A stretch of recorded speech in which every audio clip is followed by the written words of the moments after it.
Trade in the Zone, de Mark Douglas. Capítulo 10. O impacto das convicções no trading. Se o ambiente externo se pode expressar numa combinação infinita de formas, então não há de fato limites para a diversidade de convicções que podemos adquirir.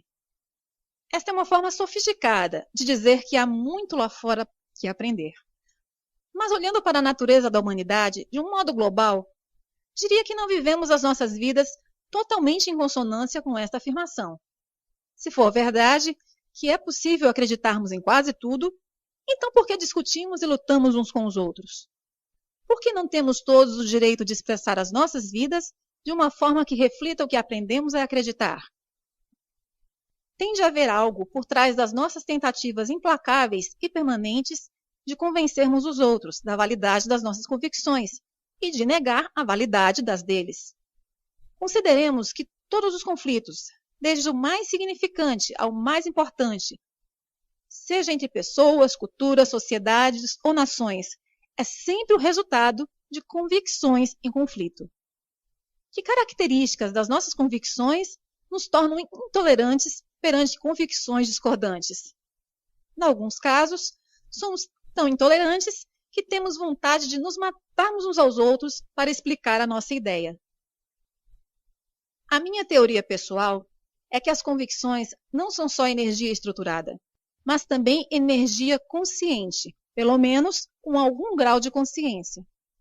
De outro modo, como podemos justificar a nossa capacidade para reconhecer no exterior aquilo que já temos inscrito na nossa mente?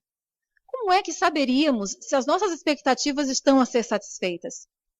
Como é que saberíamos quando não estão? Como é que saberíamos que estamos a ser confrontados com informações ou circunstâncias que contrariam aquilo em que acreditamos? A única explicação é que cada convicção individual tem de ter algum grau de consciência que a faça funcionar da forma como funciona. A ideia de a energia ter algum grau de consciência pode ser difícil de aceitar.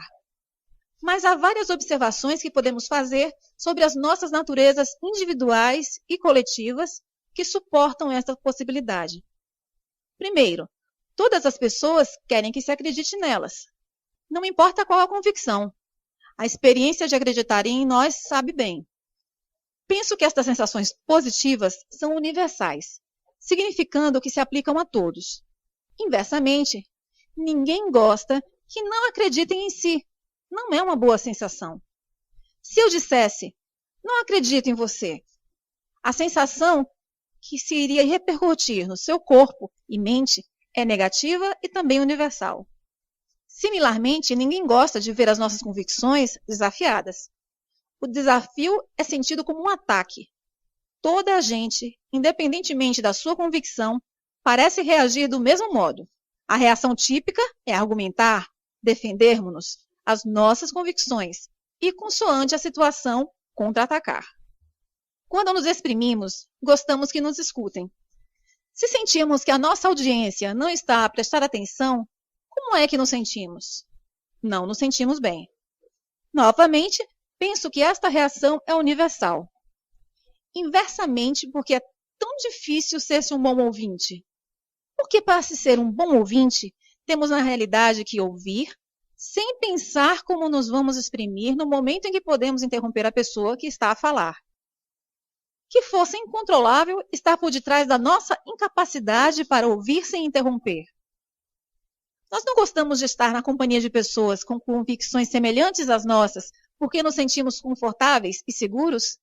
Não evitamos nós pessoas com convicções diferentes ou conflituosas com as nossas porque nos sentimos desconfortáveis? A essência desta implicação é que no momento em que adquirimos uma convicção, ela parece assumir vida própria, fazendo-nos reconhecer e ser atraídos pela sua semelhança e repelidos por qualquer coisa que lhe seja oposta ou contrária.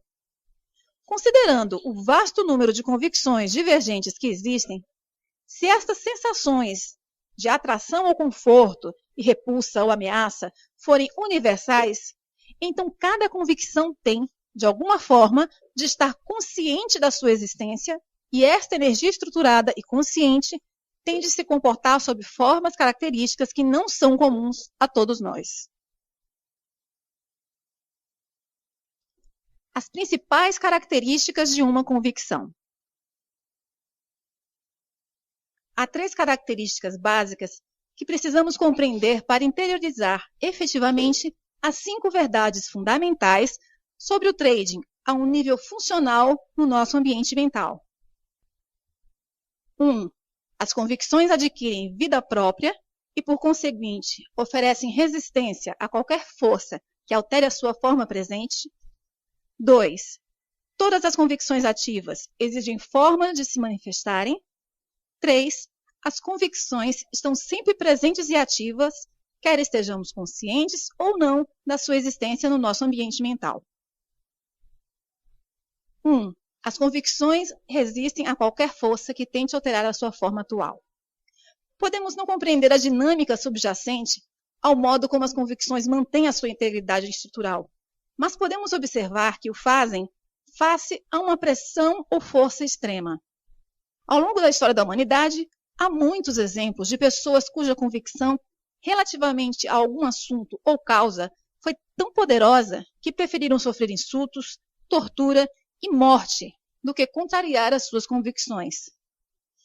Isto é, com certeza, uma demonstração precisa de como as convicções podem ser poderosas e da medida em que conseguem resistir a qualquer tentativa de serem alteradas ou violadas, por mais leve que seja. As convicções parecem ser compostas por um tipo de energia ou força que resiste naturalmente a qualquer outra força que as possa fazer manifestar de forma contrária ou diferente da sua forma atual. Significa isto que não podem ser alteradas? Certamente que não. Significa simplesmente que temos de perceber como funcionar com elas. As convicções podem ser alteradas, mas não do modo como a maioria das pessoas podem pensar. Acredito que quando uma convicção é formada, não pode ser destruída. Ou seja, não há nada que possamos fazer para que uma ou mais de nossas convicções se desvaneça, como se nunca tivesse existido. Esta afirmação fundamenta-se numa lei elementar da física. Segundo Albert Einstein e outros na comunidade científica, a energia não pode ser criada nem destruída, só pode ser transformada. Se as convicções são energia consciente e estruturada, ciente da sua existência, esse princípio da física também se aplica às convicções, pelo que tentar erradicá-las não é possível. Se soubesse que alguém ou alguma coisa o estava a tentar destruir, como reagiria? Iria defender-se, lutar e possivelmente fortalecer-se mais do que antes de conhecer a ameaça. Cada convicção individual é um componente daquilo que consideramos ser a nossa identidade. Não será razoável esperar que, se ameaçada, cada convicção individual reaja em conformidade com a forma como todas as outras partes de si reagem coletivamente? O mesmo princípio verifica-se se tentarmos agir como se uma convicção particularmente incomodativa não existisse. Se acordasse uma manhã e todas as pessoas o ignorassem e agissem como se você não existisse, como iria reagir? Provavelmente não passaria muito tempo até que agarrasse alguém e o olhasse nos olhos para o forçar a reconhecê-lo. De novo, se intencionalmente ignorada, cada convicção individual vai funcionar exatamente do mesmo modo. Vai descobrir uma forma de forçar a sua presença no nosso processo de pensamento consciente ou no nosso comportamento. A forma mais fácil e mais eficaz de lidar com as nossas convicções é lentamente torná-las inativas ou fazer com que deixem de funcionar, retirando-lhes a energia. Chamam a este processo desativação. Após a desativação, a estrutura original da convicção permanece intacta, pelo que tecnicamente não mudou. A diferença é que a convicção já não tem energia. Sem energia, não tem capacidade para funcionar como uma força sobre a percepção que temos na informação ou sobre o nosso comportamento. Aqui está um exemplo pessoal. Em criança, ensinaram-me a acreditar no Papai Noel e na Fada dos Dentes. No meu sistema mental, ambos são exemplos perfeitos do que agora são convicções inativas, que não estão em funcionamento. No entanto, embora estejam inativas, existem ainda dentro do meu sistema mental, só que agora existem como conceitos sem energia. Se lembrar do capítulo anterior, defini convicções como uma combinação de experiência sensorial e palavras que formam um conceito dotado de energia. A energia pode ser retirada do conceito, mas o conceito em si permanece intacto na sua forma original. No entanto, sem energia, já não tem a capacidade para funcionar sobre a percepção de informação ou sobre o comportamento. Assim, enquanto estou aqui sentado a escrever no meu computador, se alguém chegasse perto de mim e dissesse que Papai Noel estava à porta, como acha que eu iria definir e interpretar essa informação? Iria tratá-la como irrelevante, ou uma brincadeira, é claro. No entanto, se eu tivesse 5 anos e minha mãe me dissesse que Papai Noel estava à porta, as suas palavras teriam fornecido imediatamente uma enorme fonte de energia, com carga positiva, que me teria compelido a levantar-me num salto e correr para a porta o mais rapidamente que conseguisse. Nada me poderia deter e ultrapassaria qualquer obstáculo no meu caminho. Numa dada altura, os meus pais disseram-me que Papai Noel não existia. É claro que a minha primeira reação foi de incredulidade. Não acreditei, mas acabei por me convencer. No entanto, o processo de convencimento não destruiu a minha crença no Papai Noel, nem fez com que ele deixasse de existir. Simplesmente retirou a energia da minha convicção acerca da sua existência. A convicção foi transformada num conceito inativo e não funcional sobre o modo como o mundo funciona. Não tenho a certeza para onde foi toda aquela energia, mas sei que uma parte foi transferida para uma convicção de que o Papai Noel não existe. Agora tenho 2 versões contraditórias sobre a natureza do mundo que existe no meu sistema mental. Uma, que o Papai Noel existe. A outra, que o Papai Noel não existe. A diferença entre elas está na quantidade de energia que contém. A primeira não tem praticamente nenhuma energia. A segunda tem energia. Assim, de um ponto de vista funcional, não há contradição ou conflito. Se é possível tornar uma convicção inativa, então é possível desativar todas as convicções, não obstante a sua resistência a qualquer força que tente alterar a sua forma presente. O segredo para mudar efetivamente as nossas convicções está em compreender e, consequentemente, acreditar que não estamos realmente a mudar as nossas convicções. Estamos simplesmente a transferir energia de um conceito para outro conceito que consideramos mais útil e que nos ajuda a satisfazer os nossos desejos ou a atingir os nossos objetivos. 2. Todas as convicções ativas precisam se manifestar. As convicções dividem-se em 2 categorias básicas, ativas e inativas. A distinção entre as duas é simples. As convicções ativas têm energia suficiente para agirem como uma força sobre a nossa percepção da informação e sobre o nosso comportamento. As convicções inativas são simplesmente o oposto. São convicções que, por alguma razão, já não têm energia ou têm tão pouca que já não são capazes de agir como uma força sobre o modo como percebemos a informação ou sobre o nosso comportamento. Quando digo que todas as convicções ativas precisam de se manifestar, não quero dizer que todas as convicções no nosso ambiente mental exijam exprimir-se em simultâneo. Por exemplo, se eu lhe pedir para pensar sobre o que está errado no mundo hoje, a palavra errado vai trazer à sua mente ideias que refletem aquilo em que acredita estar a criar problemas ou perturbações no mundo, a menos, é claro, que não haja nada quanto ao estado do mundo que considere problemático. A questão é que, se houver alguma coisa que considere estar de fato errada, não estava necessariamente a pensar nessas ideias antes de eu ter colocado a pergunta. Mas no momento em que a coloquei, as suas convicções sobre essas questões avançaram de imediato para a dianteira do seu processo de pensamento consciente. Com efeito, exigiram ser ouvidas. Digo que as convicções exigem manifestar-se porque quando algo as mobiliza, não parece possível parar a torrente de energia que é libertada. Isto verifica-se especialmente para questões emocionalmente sensíveis ou convicções sobre as quais sintamos um entusiasmo particular. Pode perguntar, por que é que eu iria querer conter a expressão das minhas convicções? Podia haver diversas razões. Consideremos um cenário em que está a interagir com algum superior hierárquico do emprego e essa pessoa lhe diz algo que discorda completamente ou considera totalmente absurdo. Vai exprimir a sua opinião ou contê-la?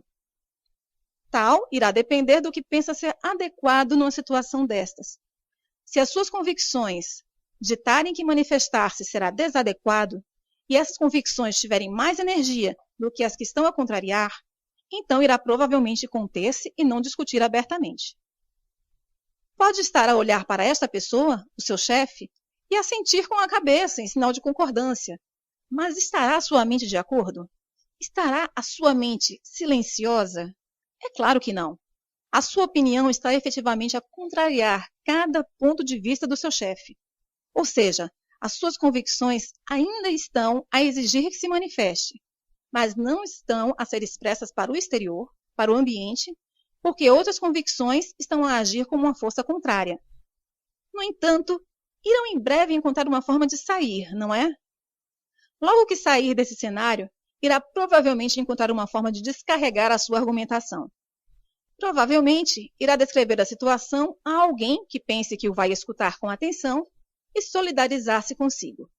Este é um exemplo de como as nossas convicções exigem manifestar-se quando estão em conflito com o ambiente externo.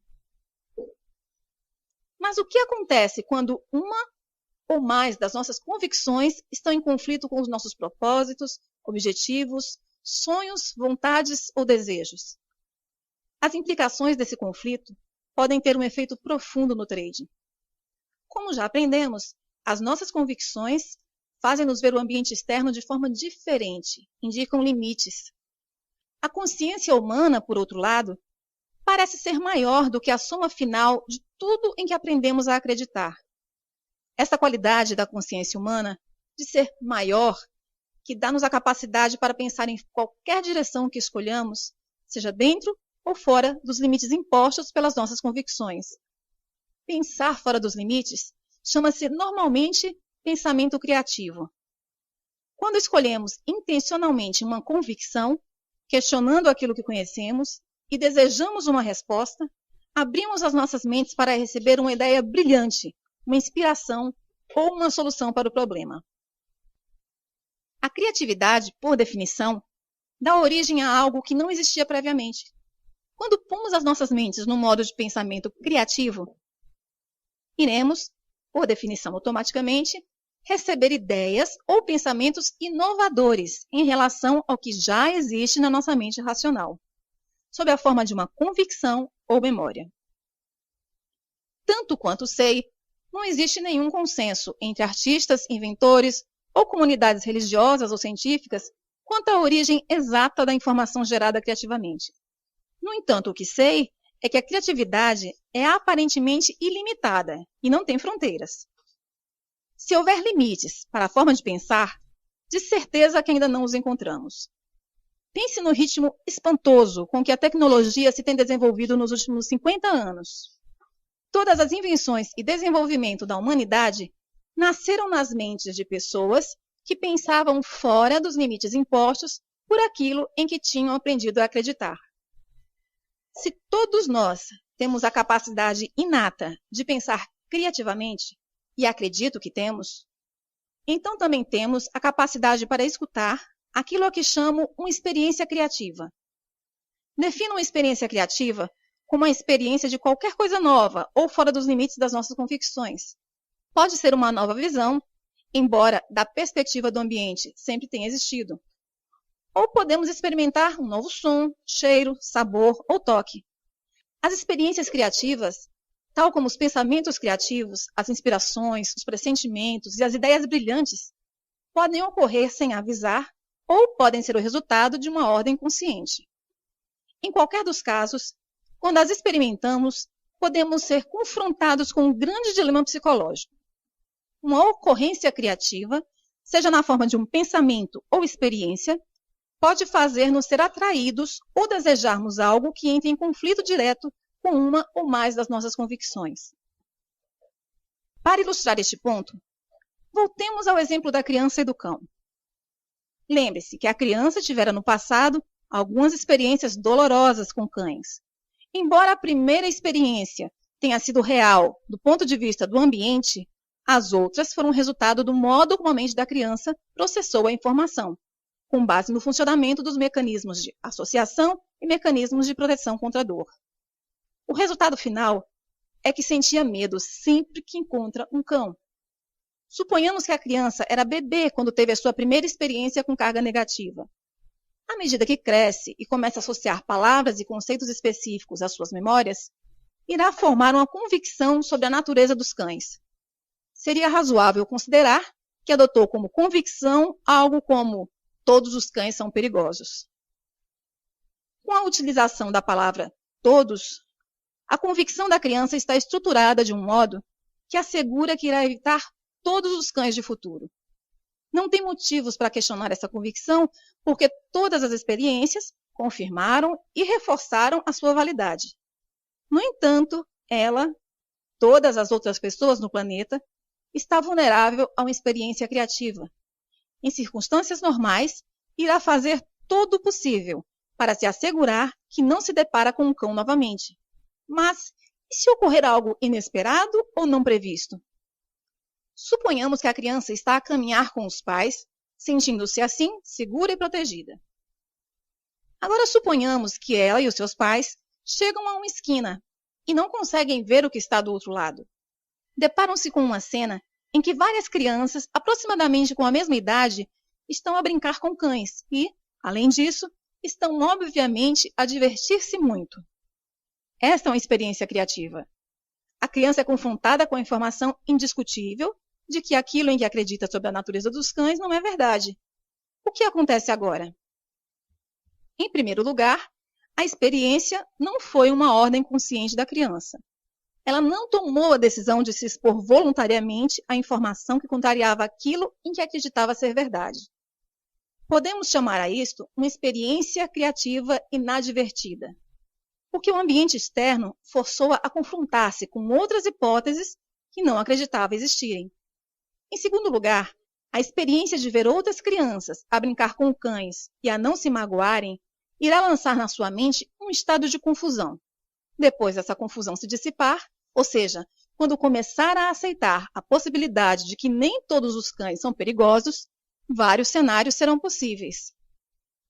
Ver outras crianças da sua idade, com quem se pode identificar claramente, a divertir-se brincando com cães, pode fazer a criança decidir que quer ser como as outras crianças e divertir-se com cães também.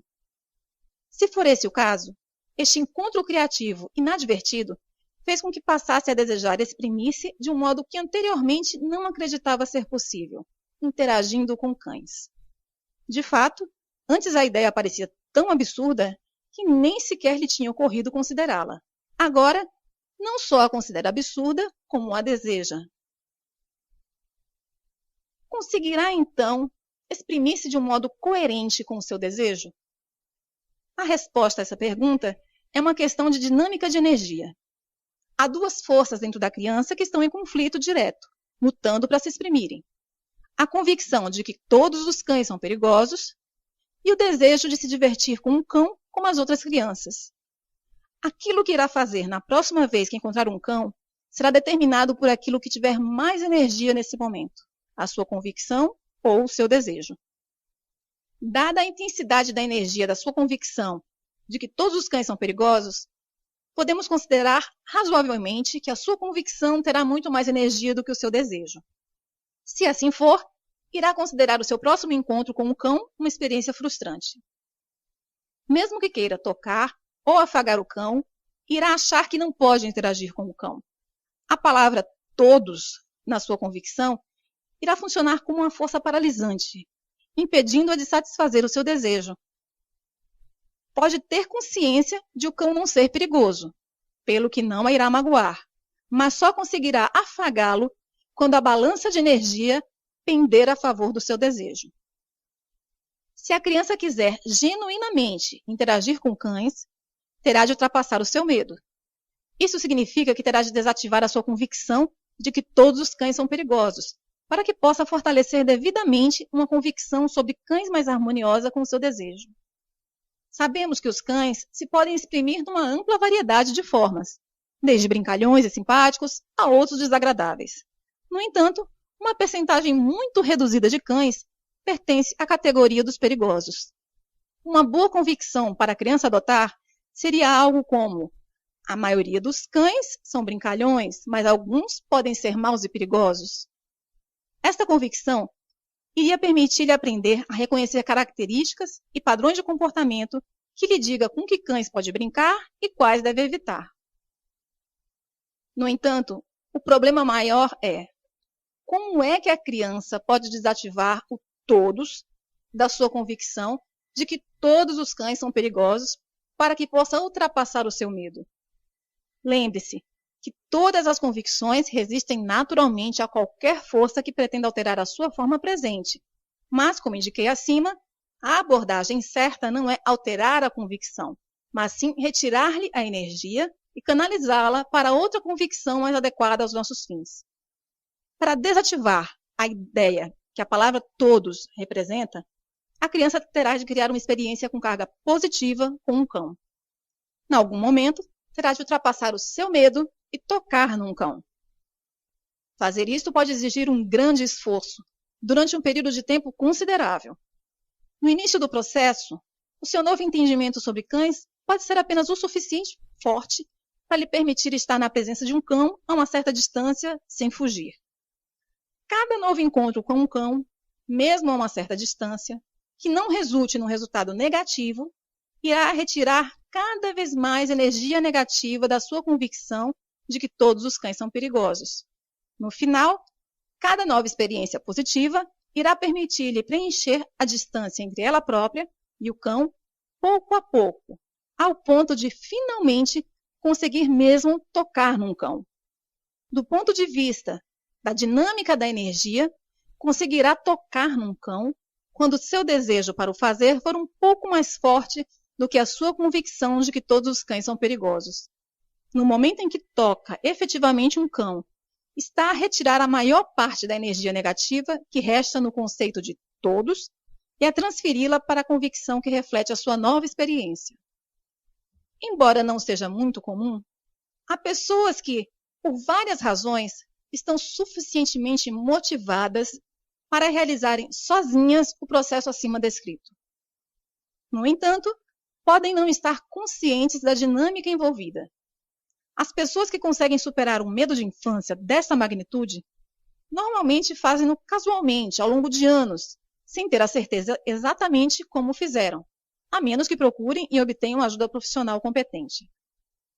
Mais tarde, em adultos, se lhes perguntarem ou se acontecer depararem-se com uma situação que lhes lembre o seu passado, por exemplo, observar uma criança que tem horror a cães, normalmente caracterizam o processo por que passaram como: lembro-me quando tinha medo de cães, mas ultrapassei-o. O resultado final do primeiro cenário foi que a criança venceu o seu medo, desativando a sua convicção limitadora sobre a natureza dos cães. Isso permitiu-lhe exprimir-se de um modo que considera agradável e que de outro modo teria sido impossível. O segundo cenário que poderia resultar da experiência criativa inadvertida da criança com cães é que não é atraída pela possibilidade de brincar com um cão. Ou seja, não se interessa em ser como as outras crianças e interagir com cães. Neste caso, a sua convicção de que todos os cães são perigosos e o seu novo entendimento de que nem todos os cães são perigosos irão existir no seu ambiente mental como ideias contraditórias. Isto é um exemplo daquilo a que chamo uma contradição ativa, quando duas convicções ativas estão em conflito direto uma com a outra, ambas exigindo expressão. Neste exemplo, a primeira convicção existe a um nível central no ambiente mental da criança, com uma grande quantidade de energia com carga negativa. A segunda convicção está a um nível mais superficial e tem muito pouca energia com carga positiva. A dinâmica dessa situação é interessante e extremamente importante. afirmamos que as convicções controlam a percepção que temos da informação. Em circunstâncias normais, a criança teria ignorado a possibilidade de interagir com cães, mas a experiência de ver outras crianças a brincar criou uma ideia com carga positiva na sua mente que nem todos os cães são perigosos. Alguns podem ser brincalhões. No entanto, não fez nada para desativar o todos da sua convicção de que todos os cães são perigosos. E, tanto quanto sei, as convicções não têm capacidade para se desativarem a si mesmas. Em resultado, as convicções existem no nosso ambiente mental desde o momento em que nascemos até o momento em que morremos, a menos que conscientemente demos passos para as desativar. Todavia, neste cenário, a criança não tem desejo nem motivação para ultrapassar o seu medo. Por conseguinte, a criança fica com uma contradição ativa entre uma convicção fraca de que nem todos os cães são perigosos, o que lhe dá a capacidade de perceber a hipótese de brincar com um cão, e uma convicção forte de que todos os cães são perigosos, que ainda faz sentir medo cada vez que se encontra com um cão. Talvez não o suficiente para fazer correr, porque algum desse medo será contrabalançado pela outra convicção. A capacidade para vermos e, consequentemente, percebermos que uma situação, embora não perigosa, mas capaz de nos imobilizar pelo medo, pode ser bastante desconcertante se não compreendermos que aquilo que descobrimos ao pensar criativamente ou que aprendemos através de uma experiência criativa inadvertida não tem necessariamente energia suficiente para se tornar uma força dominante no nosso ambiente mental. Ou seja, a nossa nova tomada de consciência ou descoberta podia muito bem ter energia suficiente para funcionar como uma força credível da nossa percepção de informação, fazendo-nos com isso perceber hipóteses que, em outras circunstâncias, seriam invisíveis. Mas pode não ter energia suficiente para funcionar como uma força credível do nosso comportamento. Ao fazer esta afirmação, estou a pensar com base no pressuposto de que é precisa mais energia para agirmos ou para nos exprimirmos do que a quantidade de energia que é preciso para observar algo. Por outro lado, uma nova tomada de consciência ou novas descobertas tornam-se imediata e facilmente forças dominantes, se não houver nada dentro de nós que esteja em conflito com elas. Mas se existirem convicções em conflito e não quisermos desativar as forças conflituosas, despendendo algum esforço, especialmente se tiverem uma carga negativa, então agir sobre o que descobrimos será uma luta inglória. O que acabei de descrever é o dilema psicológico que praticamente todos os traders têm de resolver. Suponhamos que compreende bem a natureza das probabilidades e, em resultado disso, sabe que o próximo trade é mais outro numa série de trades que tem um resultado incerto. Todavia, ainda tem receio de realizar aquele próximo trade ou ainda está vulnerável aos erros de trading causados pelo medo que discutimos nos capítulos anteriores. Recorde que a causa elementar do medo é o potencial para definir e interpretar a informação do mercado como ameaçadora. Qual é a origem da possibilidade de interpretar a informação do mercado como ameaçadora? As expectativas. Quando o mercado gera informação que não corresponde àquilo que esperamos, os altos e baixos parecem assumir uma qualidade ameaçadora, passam a ter uma carga negativa. Em consequência, sentimos medo, estresse e ansiedade. Qual é a origem subjacente às nossas expectativas? As nossas convicções. Tendo em conta o que agora compreende acerca da natureza das convicções, se ainda experimentar estados de espíritos negativos quando faz trading, pode considerar que existe um conflito entre o que sabe acerca dos resultados prováveis e outras convicções no seu ambiente mental em luta, exigindo expressão por alguma outra coisa. Lembre-se que todas as convicções ativas exigem expressão, mesmo que não o queiramos. Para pensar em probabilidades, tem de acreditar que cada momento no mercado é único, ou mais especificamente que cada posição aberta tem um resultado único. Quando acreditamos a um nível funcional que cada posição tem um resultado único, significando que é uma convicção dominante sem quaisquer outras convicções a lutarem por algo diferente, iremos experimentar um estado mental livre de medo, estresse e ansiedade quando fazemos trading. Não pode mesmo ser de outra forma. Um resultado único não é algo que já tenhamos experimentado, pelo que não é algo que possamos já reconhecer. Se fosse conhecido, não podia ser definido como único. Quando acreditamos que não sabemos o que vai acontecer a seguir, o que esperamos exatamente do mercado? Se disse, não sei, está totalmente certo. Se acreditarmos que algo vai acontecer e que não precisamos de saber exatamente o que para ganharmos dinheiro, então onde está o potencial para definir e interpretar a informação do mercado como causadora de dor emocional? Se disse, não há nenhum, acertou novamente. Aqui está mais um exemplo de como as convicções exigem expressão.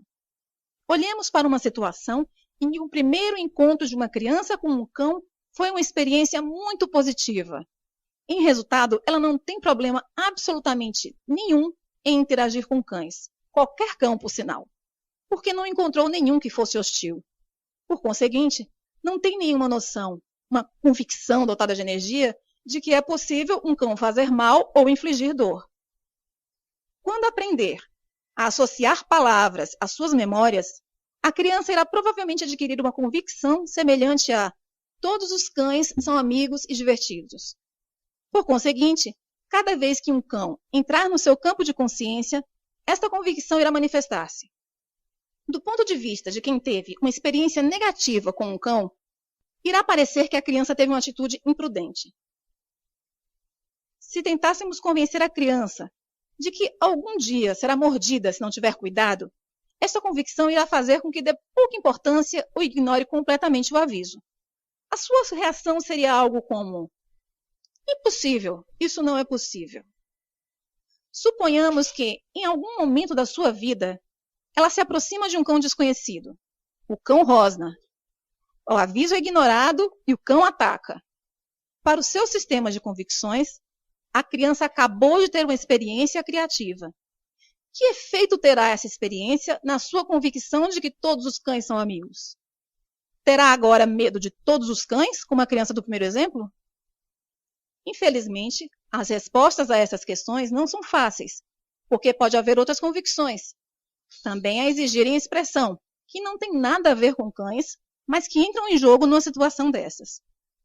Por exemplo, e se a criança tiver uma convicção altamente desenvolvida quanto à traição?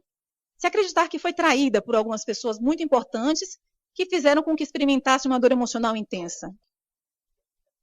Se associar o ataque deste cão particular a uma traição dos cães no geral, no fundo, uma traição da sua convicção contra cães, então podia facilmente ter medo de cães.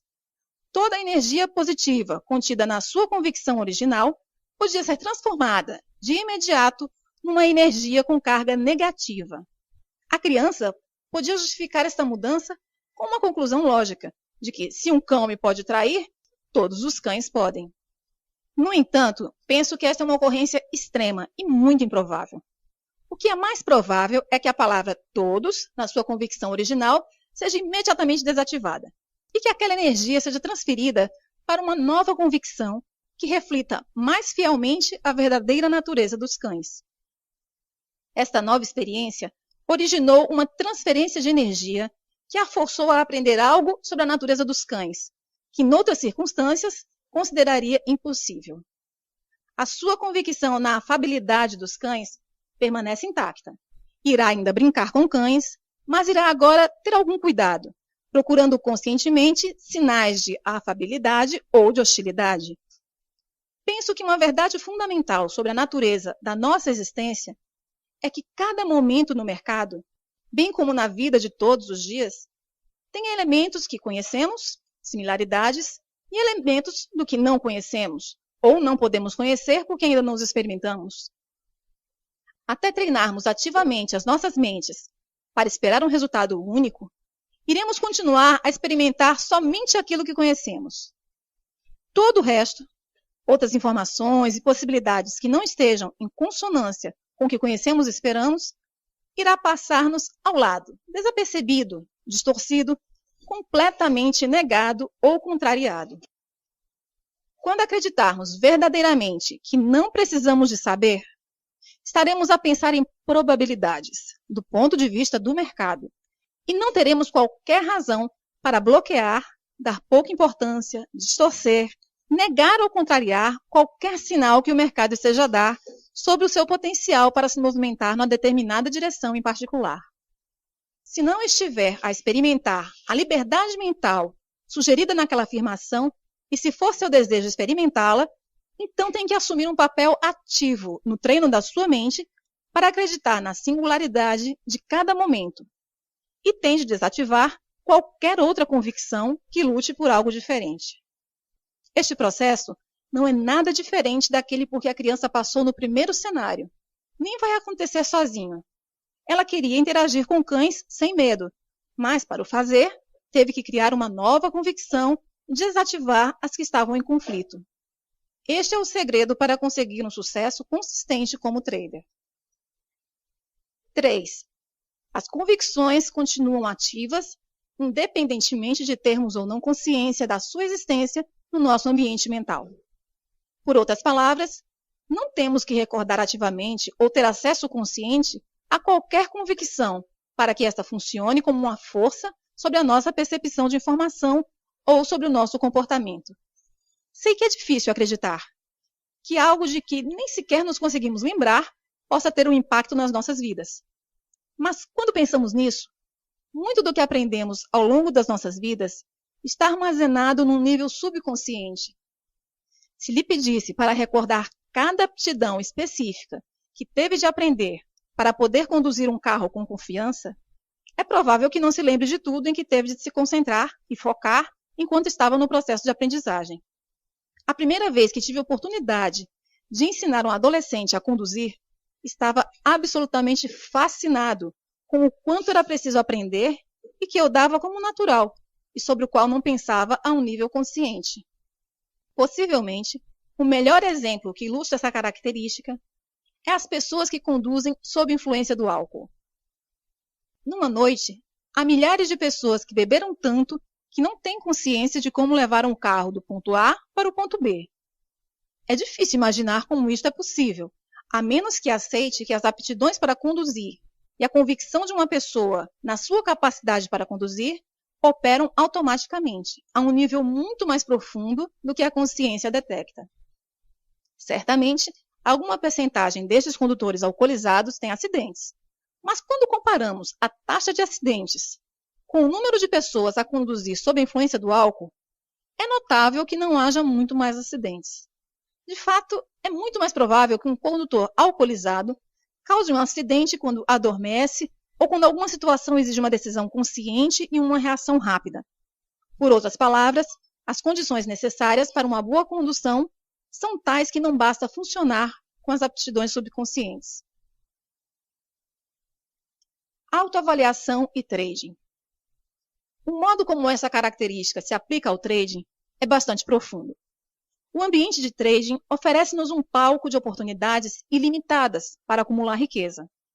Mas só porque o dinheiro está disponível e nós percebemos a possibilidade de o obter, não significa necessariamente que nós, como pessoas, tenhamos um sentido ilimitado de autoavaliação.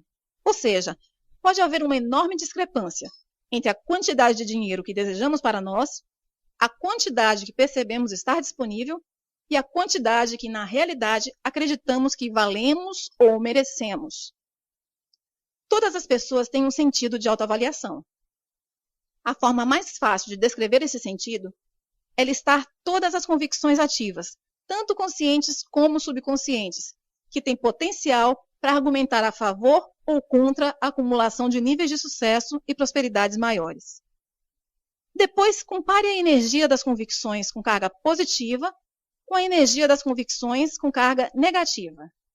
Se tiver mais energia com carga positiva a argumentar a favor do sucesso e da prosperidade do que a energia com carga negativa, então tem um sentido positivo de autoavaliação. No outro caso, tem um sentido negativo de autoavaliação. O que tem de saber é que é difícil não adquirir algumas convicções com carga negativa, que argumentem contra o sucesso. A maioria dessas convicções autossabotadoras têm sido esquecidas há muito e operam a um nível subconsciente. Mas o fato de as podermos ter esquecido não significa que tenham sido desativadas. Como é que adquirimos convicções autossabotadoras? Infelizmente, é muitíssimo fácil. Provavelmente a forma mais comum é quando uma criança se envolve em alguma atividade contra a opinião dos pais ou do professor e a criança se fere acidentalmente. Muitos pais, para convencerem a criança do seu ponto de vista, irão reagir a uma situação como essa dizendo: isso não teria acontecido se não me tivesse desobedecido. O problema de fazer ou ouvir afirmações como esta é que há um potencial para a criança associar todos os futuros ferimentos a estas afirmações e, subsequentemente, formar uma convicção de que é uma pessoa com menos valor, que não merece sucesso, felicidade ou amor. Qualquer coisa em relação à qual nos sintamos culpados pode ter um efeito nefasto no nosso sentido de autoestima. Normalmente, a culpa parece associada a ser-se uma má pessoa, e a maioria das pessoas acreditam que as más pessoas devem ser castigadas, certamente não recompensadas. Algumas religiões ensinam às crianças que ter muito dinheiro não é positivo. Algumas pessoas acreditam que ganhar dinheiro de algumas formas é errado, mesmo que possa ser perfeitamente legal e moralmente aceito pela sociedade. De novo, pode não ter uma recordação específica de ter aprendido algo que argumentasse contra o sucesso, mas tal não significa que o que aprendeu não esteja a influenciá-lo. Um modo como essas convicções subconscientes de autossabotagem se manifestam no trading é normalmente sob a forma de lapsos de concentração, resultando num sem número de erros de trading, como dar uma ordem de compra em vez de venda ou vice-versa, ou deixar-se distrair e desviar o olho do monitor só para descobrir quando voltar que falhou o grande trade do dia. Trabalhei com muitos traders que atingiram vários níveis de sucesso consistente, mas descobriram que não conseguiam ultrapassar certos limiares. Descobriram uma barreira invisível, mas muito real, semelhante ao proverbial teto de vidro que muitas mulheres executivas experimentam no mundo empresarial. De cada vez que estes traders batiam nessa barreira, experimentavam uma queda significativa, independentemente das condições de mercado. No entanto, quando se lhes perguntava o que tinha acontecido, eles atribuíam normalmente o seu súbito período de má sorte simplesmente a isso, à sorte ou aos caprichos do mercado. Curiosamente, era comum criarem uma curva de resultados crescente, por vezes durante um período de vários meses, e a queda significativa ocorria sempre no mesmo ponto da curva. Descrevo este fenômeno psicológico como a entrada numa zona mental negativa.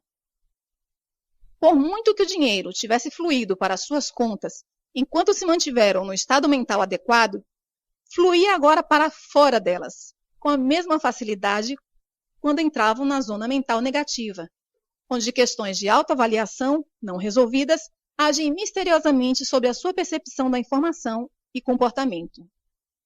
É fundamental estar consciente da presença de tais convicções e dar os passos necessários no seu regime de trading para as compensar quando se começarem a manifestar.